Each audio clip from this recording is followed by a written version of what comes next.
is no hope for black men in America until they learn how to respect black women. This is a spiritual prophecy that I'm going to drop upon you. Till black men do right by black women, there is no hope for black men anywhere. The beginning of the smash hit Plan B's begins. Dear FN, still can't believe I used to mess with ya. Poppin' Plan B's cause I ain't planned to be stuck with ya.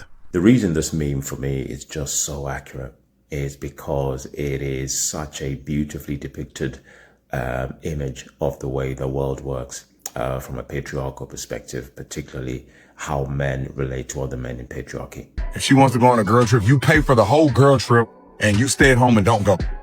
These men out here are pathetic. How dare you walk up to a woman and say, you're beautiful, can I have your Instagram? You walk up to her with a deed to a house. You know I S it good real hood when you wake up. You know her head game weak if she ain't effing up her makeup.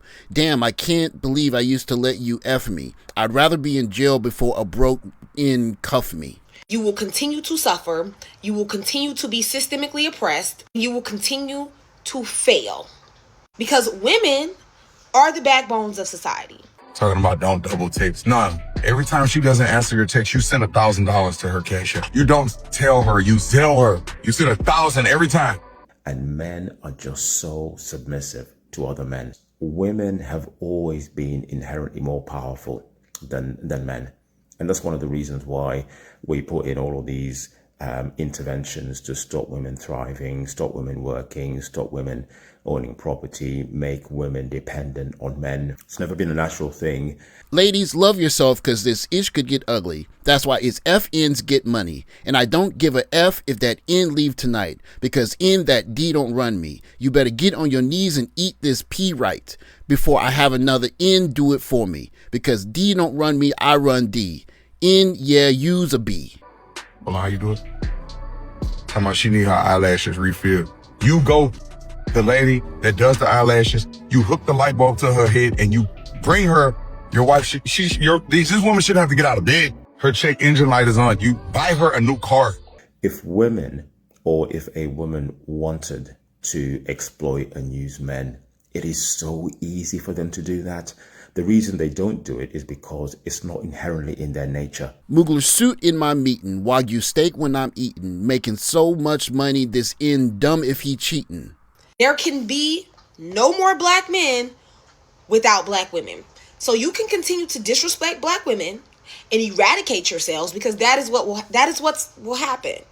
Black men and black women will cease to exist. So be it. But I want you to know that is a direct consequence of how black men continue to disrespect black women in this nation.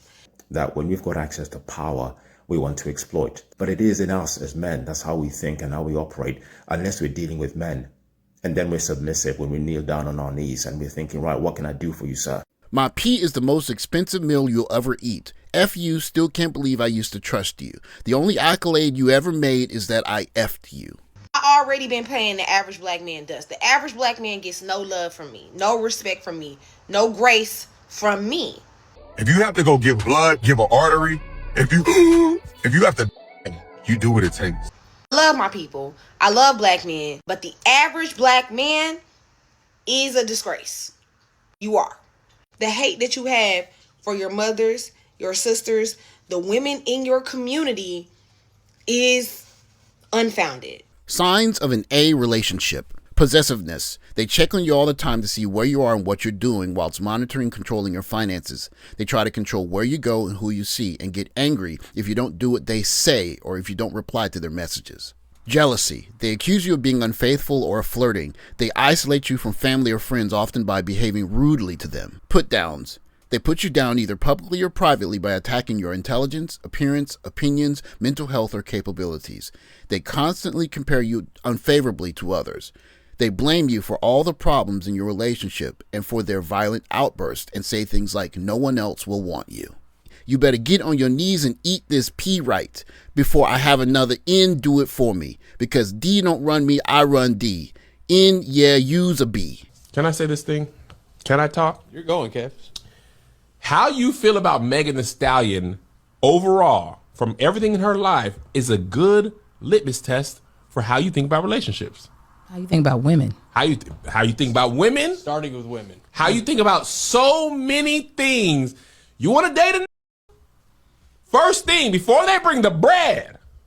Tell me what you think about Megan the Stallion. From Tory Lanez to Klay Thompson. Guarantee you that's going to tell you what kind of man you're dealing with. This is a great dating question now. What are your thoughts on? I guarantee you, however you see the world, you gonna find out whether they agree. And I'm not even saying one way or the other, but I guarantee you you gonna find out whether you agree. It might be as polarizing as who you vote for president. How you think about women in relationships is how you think about Megan the Stallion as a person. Guarantee you 1-to-1, it's gonna tell you everything you need to know about that man or the woman, because it's not only men. There's women in there. Oh, I've seen the women talk about free Tory. Girl, go to hell. Go to hell with his hairline. As a Christian comedian and podcaster, I have to admit that I'm a bit taken aback by the bluntness of the take that Kev on Stage has for Meg the Stallion, especially when they speak of the situation with Tory Lanez and not having any empathy for him. I mean, I thought Christianity had something to do with empathy, but F him and his hairline apparently. But all of that said, we know the kind of lyrics that Meg the Stallion is singing about. When you make a song about plan Bs and essentially tell men that they're replaceable and you are essentially trying to date like men, I don't know how Christian that is, but if you're going to condemn men saying certain lyrics but champion women for saying the same lyrics, then I don't know, it's a bit strange to me. But all of that said, what I find most interesting in all of this is that there's just endless praise for certain types of behavior to where you cannot, as a black man, have any critique at all. Any critique is called holding the black woman down, apparently, and you're not supporting the black woman and that you're oppressing her. But the other end of the token is you're not doing this as a black man. You, as an average man, I don't have any respect for you. It goes all the way across the board. And I think that there's one simple reason why that continues to be the case. It's this problem right here. I'm going to need black men to stop down fat black women in the middle of the night and then running back home before daylight comes like you're a vampire because you don't want to be seen with a big but you're so horny and lustful that you take anything you can get because most men don't have the luxury to, pick, choose and refuse? Yeah. From my point of view, the biggest issue in terms of black men critiquing black women in terms of the kind of behavior that Meg the Stallion is exhibiting, singing a Plan B song, which is solely about the fact that she's with a man that she chose to have sex with, but she clearly doesn't want to have the child, and she's talking about the man like a dog, is that there are so many thirsty black men that will go be with any kind of woman that they can get. They will accept anything, bad attitudes, etc., just because getting some loving is a prize. And as long as it remains a prize, it's just going to reinforce the fact that you want to be in this kind of abusive relationship emotionally, where they talk about you like you aren't any good, or they tell other people that you ain't no good, and it's just this kind of reinforcement that the only person that you should be serving is them. Until you can turn that faucet off, or that desirous nature off, you get what you get. But you're so horny and lustful that you take anything you can get because most men don't have the luxury to, pick, choose and refuse? Yeah. Because in the daylight, then you criticize them, and in the daylight, you say they're delusional. But let me tell you something. Women are very sexually competitive. So when you give her the D, you are telling her it's okay to be exactly who you are. Reform goes both ways. The same way women need to gatekeep the pussy. You need to gatekeep the pussy. Why are you giving it to a lame man? You're telling him it's okay to be lame. Why are you giving it to a dusty? You're telling him it's okay to be a dusty. I'm gonna need people to gatekeep their bodies a bit more for the sake of social reform. Stop giving them sex. Stop. You're causing dysfunction and disarray. Women are delusional because you're telling them, you're criticizing them, but then you're still... Men sometimes they'll even just eat shit. This is one thing I don't like. Men will eat shit. And so women process that as, well, you're eating it so you like it. You're eating it so you like it. So I'm going to need men to become a little bit more strict. I'm going to need women to become a little bit more strict. For the sake of society. Men are getting with whores and then getting on podcasts and talking about how bad whores are. Red pill. You're not helping. Disarray. And that's when things really got freaky.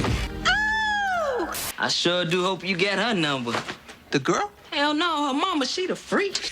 I'm sure that there are some guys that will say that it doesn't really matter. You can just be with her and it's just having some physical fun and then you go back home and do your business. But the issue is that you're giving her the attention. So if you are giving her the physical attention and then going back on a podcast, whatever, and then giving her negative attention, then she's still getting the attention.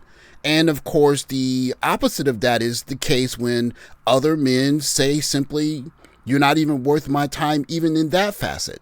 They behave differently than us. These women are starting to shoot their shot, fellas, but it ain't going the way they thought. I saw this guy that I liked at a bar, and I go over to him, I'm like, oh my gosh, hey, how are you? You know, just trying to start conversation, whatever. And he's like, oh, good. We're about to head out. And he's like, oh, are you guys staying? And I go, no, I mean, like, I'm going home with you. He looked me dead in my face, laughed in my face in front of his friends and my friends, grabbed his shit, and walked out of the bar. I just said, okay.